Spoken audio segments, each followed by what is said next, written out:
Qishloqqa esa U ham men edim. U ham men edim. Tushunyapsizlarmi?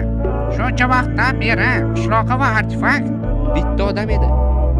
Unda qishloqni kim boshqarardi deyishingiz mumkin. Bu savolga ham albatta javob beraman. U haqida to'liq gapirib berayotgan ekanman, bu savolga ham albatta javob berishim kerak.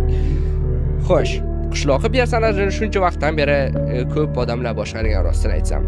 Uni har safar har xil odamlar boshqarishi mumkin edi. Kimning vaqti bo'lsa, masalan, Shohruxning vaqti bo'lsa, Shohruxga Minecraft o'ynab o'raylik. Mana shu qishloqqa ko'rinishda bo'lib turasan derdim. U ham necho derdi. Husanga aytishim mumkin edi. Hattoki jiyanimga aytsam ham u ham o'ynab berishi mumkin edi. Lekin ba'zi paytlarda men hattoki hech kimni chaqirmasdan mod ishlatishim ham mumkin edi.